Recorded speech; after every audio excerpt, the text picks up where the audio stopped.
Shalom saudara, ada beberapa pengalaman dan perjumpaan dalam hidup ini yang bukan hanya tidak bisa terlupakan, tetapi mengubah kehidupan kita selamanya. Dan karena pengalaman itu, hidup kita tidak akan pernah sama lagi.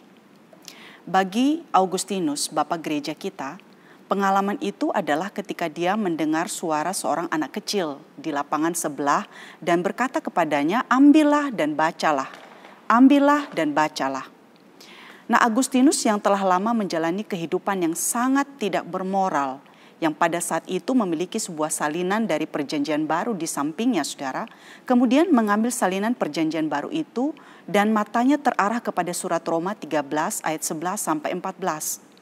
Dan ketika dia membaca ayat itu, kehidupan Augustinus diubahkan selamanya. Bagi William Perkins, seorang anak muda di Cambridge, pengalaman itu adalah ketika dia sedang berjalan sendiri. Dia mendengar seorang ibu yang begitu tertekan dan berkata kepada putranya yang masih muda dan tidak taat kepadanya. Dia berkata, "Bukalah pikiranmu, atau engkau akan menjadi seperti Perkins, si pemabuk itu." Nah, William Perkins yang mendengar itu sangat kaget. Dan saudara, Tuhan memakai perkataan wanita itu untuk menghantam hatinya dan menyadarkannya akan cara hidupnya yang tidak bermoral dan suka mabuk-mabukan. Hidupnya begitu rusak sehingga namanya bahkan telah menjadi bahan ejekan.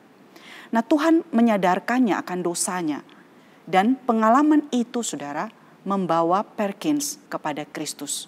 Hidupnya tidak pernah sama lagi. Bagi Charles Spurgeon muda, pengalaman itu adalah ketika suatu kali di hari Minggu terjadi sebuah badai salju yang menyebabkan pengkhotbah hari itu tidak bisa hadir dan terpaksa digantikan oleh seorang diaken Metodis yang sudah tua. Gereja itu pada hari itu hampir kosong, saudara. Spurgeon yang duduk di bangku belakang hampir sendirian dan diaken tua yang berkhotbah hari itu bicara dengan frasa yang terpatah-patah. Dia mengulang kalimat yang sama berkali-kali. "Pandanglah pada Kristus, hanya itu yang harus Anda lakukan. Pandanglah saja kepada Kristus." Bapak diaken tua ini terus mengucapkan hal itu.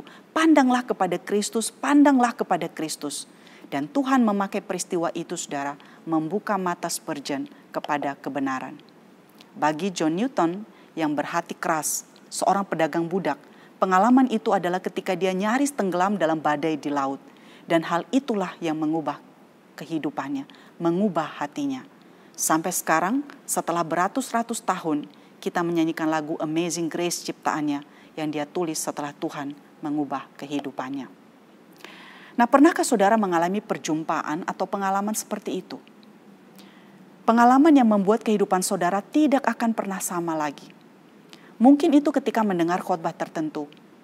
Mungkin pengalaman hampir mati karena penyakit atau kecelakaan. Mungkin ketika bertemu dengan seseorang yang membukakan mata saudara terhadap sesuatu. Atau mungkin juga ketika saudara membaca suatu bagian Alkitab tertentu. Pengalamannya tidak mesti spektakuler, saudara, tetapi hal itu membukakan mata dan membawa sebuah perubahan hati di dalam hidup saudara. Itulah yang terjadi kepada Simon dari Kirene yang dicatat Injil kepada kita. Markus 15 ayat 21 memberitahukan kepada kita. Pada waktu itu lewat seorang yang bernama Simon, orang Kirene, ayah Alexander dan Rufus yang baru datang dari luar kota. Dan orang itu mereka paksa untuk memikul salib Yesus. Saudara, tidak banyak yang kita ketahui tentang Simon yang berasal dari Kirene ini. Kirene adalah suatu wilayah yang berada di perbatasan antara Mesir dan Libya. Kirene sekarang dikenal dengan nama Tripoli. Dia kemungkinan seorang Yahudi yang pada saat itu datang ke Yerusalem untuk merayakan hari raya Paskah. Dan ia baru saja tiba pada saat Yesus lewat di depannya dengan memikul salib. Dan karena sudah tidak mampu untuk membawa salib itu, tentara Romawi memaksa Simon untuk memikul salib Tuhan Yesus dan berjalan mengikuti dia dari belakang. Peristiwa itu, saudara, adalah peristiwa yang tentu sangat tidak diduga oleh Simon. Dia kebetulan berada di sana. Dan kemungkinan dia tidak tahu apa yang sedang terjadi karena dia baru datang dari luar kota. Namun perjumpaannya dengan Yesus yang sedang berjalan menuju tempat penyaliban itu adalah perjumpaan yang tidak akan pernah terlupakan. Perjumpaan yang tidak terduga sekaligus tidak terlupakan. Mengapa saudara? Dari Injil Markus 15 ayat 21, Markus menambahkan catatan tentang Simon dari Kirene ini dengan mengatakan bahwa dia adalah ayah dari Alexander dan Rufus. Alexander dan Rufus, saudara, kemungkinan besar adalah pemimpin gereja saat itu. Dan di dalam surat Paulus di Roma 16 ayat 13, nama Rufus ini disebutkan. Salam kepada Rufus, orang pilihan dalam Tuhan.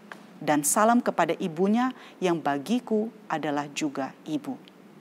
Paulus menyebut ibu Rufus sebagai ibu rohaninya.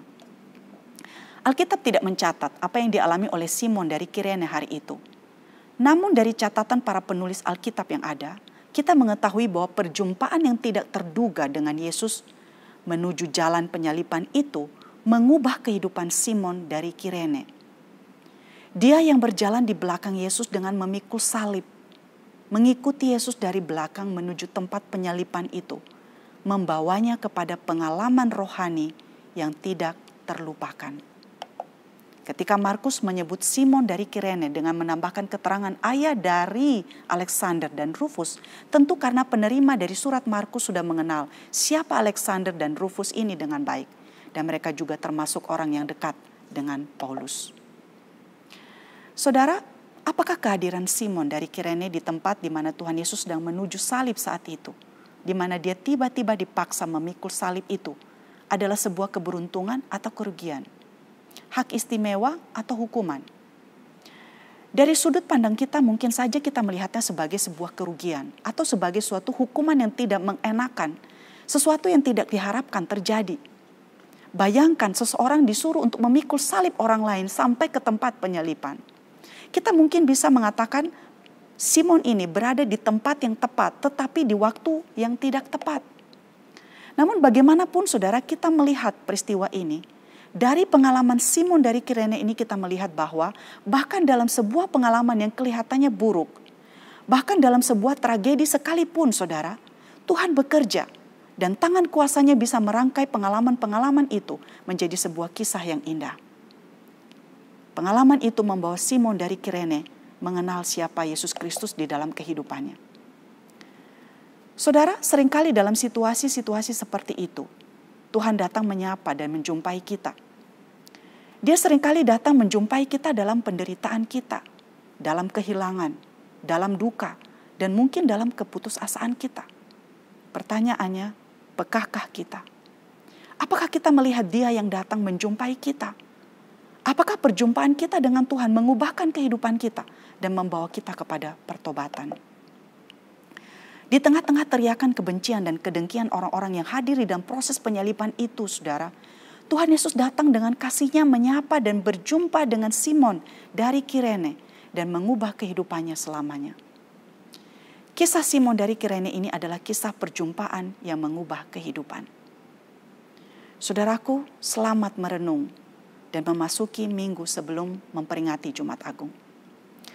Kiranya kita mengalami perjumpaan yang indah dengan Dia, Allah yang menderita bagi kita itu. Amin.